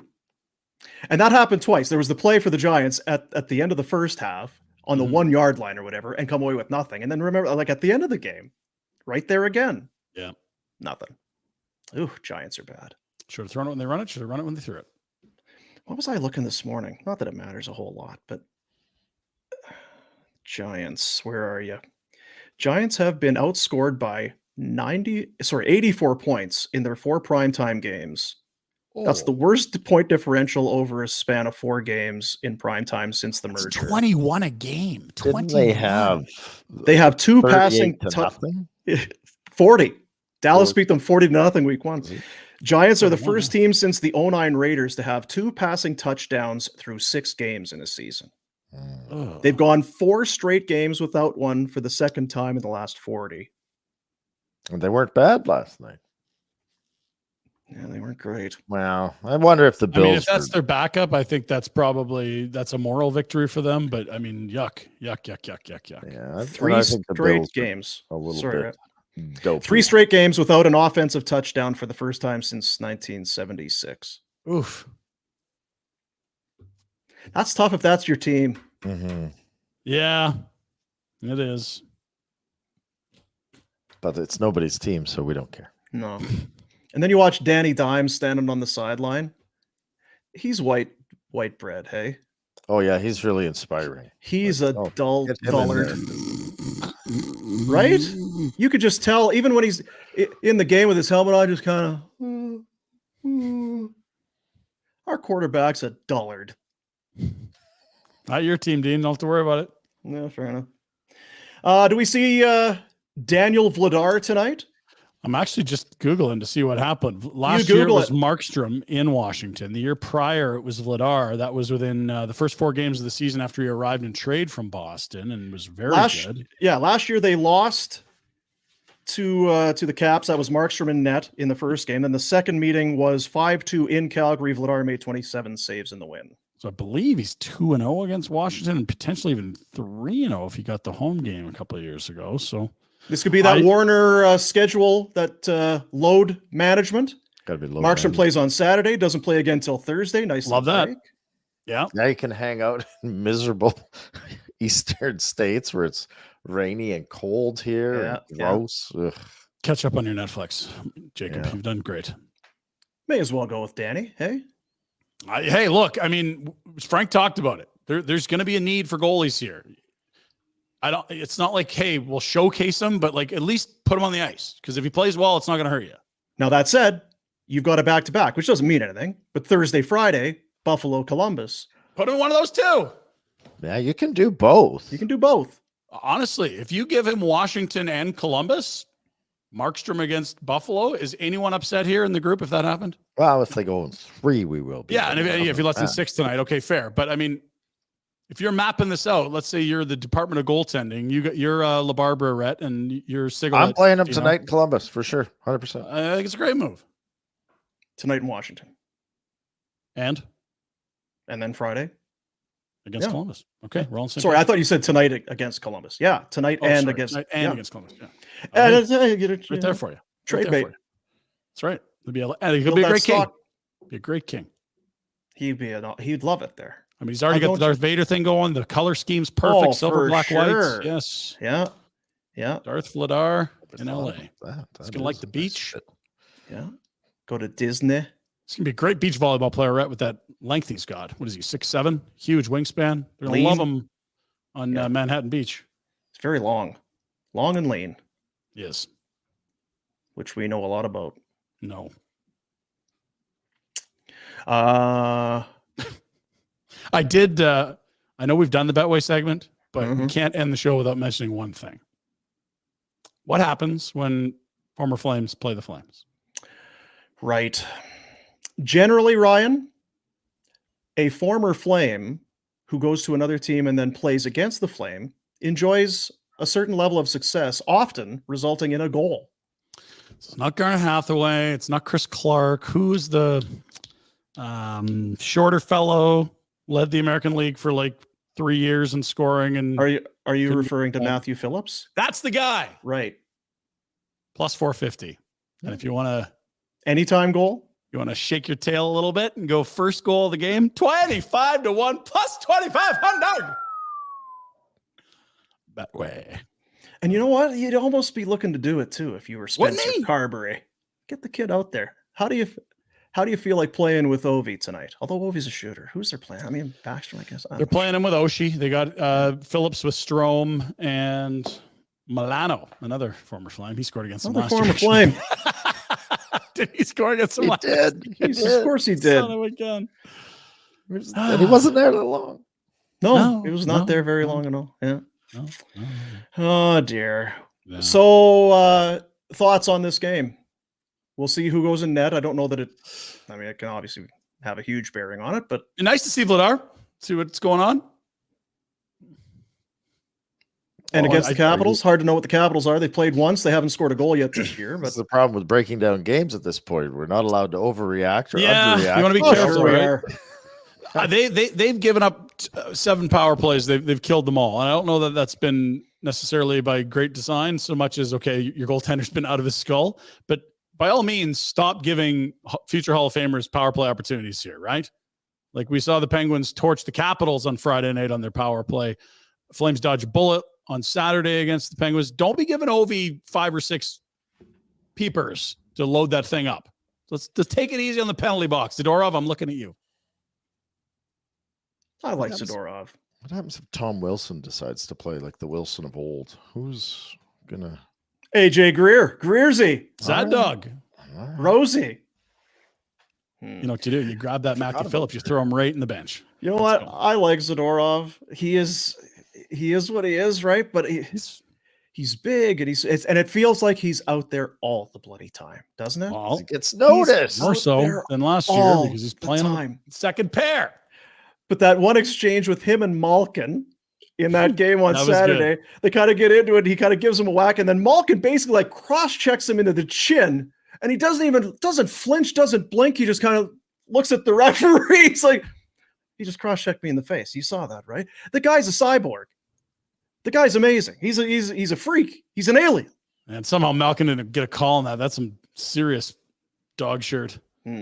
Officiating's been meh for 2 games so far, but hey, it is the NHL, so it's probably where we expect it to be. What's up with my hat? It's origin, not your baby. hat, it's your head, buddy. Rhett, you've talked about this, right? Is this am I having illusions? No, he's talked about this. It looks terrible. I mean, not the hat, but on your head it looks. But do you? Why is it off kilter? It's off Do kilter. you suffer from the same affliction? Yes. Well, let's see you today. Let's. What's your? It's hard to tell. It's hard to tell. You got it straight. It's always the same and this hat might be, but usually, and it feels more comfortable to take it even the worse than it does to take it square. Now, I got people an not issue. watching, Dean. People not watching. For me, and it's all hats. For me, and I'll look straight in. For me to wear a hat where it feels comfortable, it's off center. Can't wear it straight. For me to bring it to set it. Why? It feel it's uncomfortable already. I could never. It makes you feel, you're walking into walls. What's the deal with my head? What's the deal? What's the deal with my head? Or is this everybody? Pinder, do you have I can wear them straight. a I misshapen? can't wear any hats with all this stupid hair right now, but yeah, when I used to wear hats for You sure. have a serious mop right now. It's gross. I need a good excuse to just axe this whole thing, take it down to the wood. Halloween. You need a costume. Okay. Once I'm going to go as Tommy Wheeldon Jr., and then that's it. We're done. We're cutting the hair off. The options are plentiful, I would think, with hair like that. I don't know. A froth of. Oh. Maybe I go with the. Who were we just complimenting? The hair from the game on. Gilbert. Denny Gilbert. Yeah, the Denny Gilbert. Put it into braids and then put like spiders or scary things on the end of the braids for Halloween, like a Medusa, snakes. Hey Jack, do you have the same problem? Do you have hat deal? I don't know. This is pretty Probably. straight. I'm Thanks, looking at Jack. him. Jack's really lively today. Yeah, appreciate you. Oh, you should have heard him before the show started. Today. He's got a shift today. I got on the thing there. It's like Show's out the air. F-bomb this and F-bomb that Jack. and blah blah blah blah blah. Jesus, Jack. Jack attack. Yeah. Got to get those out of his system before. I can't decide. Should I make ribs today? What's the weather? It's gray and miserable. That's a trick question. The answer is yes. He just tricked you. You actually got talking about the weather. Of course you make ribs. When would you not make ribs? I also have a massive ribeye and ready to go. Good options. Just my first inclination is that feels warmer weather. Maybe on the grill outside. Enjoy yourself. Has to be cooked though. So Yeah. anyway, How is your meat situation? Do you find that any? not ideal. No, Not ideal. Not in But you Western know what I'm Canada, I gonna guess. do? eh? I'm going to stick Conroy with some sort of bill this week for sure. Oh, I texted okay. him. Yeah. He said, "You got time to get together?" I said, "Yes." I'm ready. He's going to go to the Flames game or the Sabres play here tomorrow. Going to go to the Sabres game tomorrow. That's about it. You got time to get together? Oh, yes. So who do the Sabres play tomorrow? Have you looked? Tampa Bay. Oh, well, he's got to get that deal done for Vladar, and then once that's done, you guys go That's crack right. a bottle, celebrate. So Hannafin and Markstrom. Kevin Adams is in the table just That's over right. here. I'll walk in just between the two of you. What do you wheeling and need? Mhm. Okay, I'll get you that. Can you throw that in? You're paying for the dinner? Done.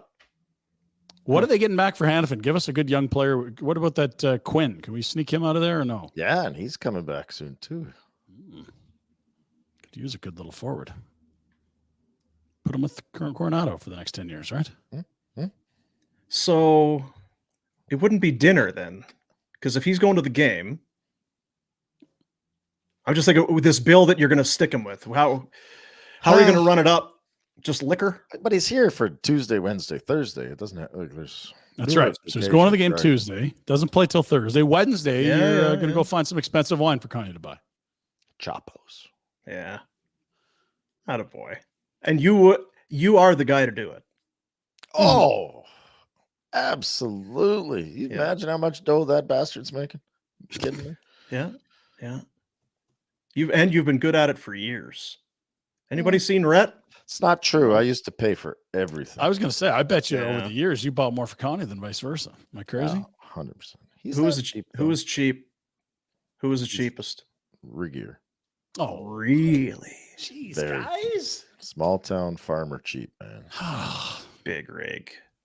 I would have thought that he'd have those small town values. You take care of your neighbors. Oh, yeah, but you know what it is? He'll pay for something, but he wants to pick it, and if it's too much, he's not buying it, right? It's like, well, we don't need that, but if you, I'll buy it. No, we're not getting the side mac and cheese, right? You already got a steak. What do you mean? I want side mac and cheese. Well, then I'm not paying. Oh, so stubborn. Come on, Red. I do love, though, when you go out for dinner and you know somebody else is footing the bill, watching Retro's eyes light up like a Christmas tree. Ooh. All right, well, okay, so wait now. Gonna need some crab cakes. I stop. What? Because it has nothing to do with who's footing the bill. If we're going out for dinner, my eyes are lighting up no matter what. That's true. It's not the bill part that's. You know what? I'll take it back. You're right. Take that back. I'm gonna take it back. Take that back. There is something fun about being in a nice establishment, a nice restaurant with Retro. Because there it is, rubbing the hands when the menu hits the table. Excuse me, maitre d'. Ooh, I could need some crab cakes. Ooh, tuna tartare. You know what it is? It's the confidence to just rip like 8 or 9 appetizers off the menu without having to have read it because he knows the joint, and just bring them out immediately, and we'll work on the meat. We'll come back to us in 5, and everyone else is like, all right, Rhett has sorted that out. We'll start with this, and then we'll just come on back. Yeah. Are there any nice places in Buffalo? Yeah, there's more than there used to be, for sure. Way more. I was thinking that last night as I was watching the football game. They had the city, the skyline and that. That kind of looks like a nice city. Now, probably a lot of cities look good in the dark from a long ways away. From the Goodyear blimp. But it's like, you know what? Maybe Retro is doing it right, living in Buffalo. Because everybody thinks he's stupid. Of all the places he could have picked to go and live in, he's chosen Buffalo. The chain link fence that looks into Rob's pool. So good, right? Yeah. Stuck him with the bill yesterday. Oh, did you? Yeah. Good work. He was looking good the other day. Did I see him on a broadcast? What was he doing? He's one of the best. I'm telling you. Yeah, he's great at that job. I tell you. 100%. Yeah. It's like a different human that looks the same as Rob and sounds like Rob. You're like, that's the guy that curses on our show every week. Yeah, when you weren't supposed to curse. Yeah. He was cursing before cursing was cool. Yeah. That's going to do it. Predictions? Anyone care to throw one out there? I got no feel for today. Aside from the Matty Phillips goal,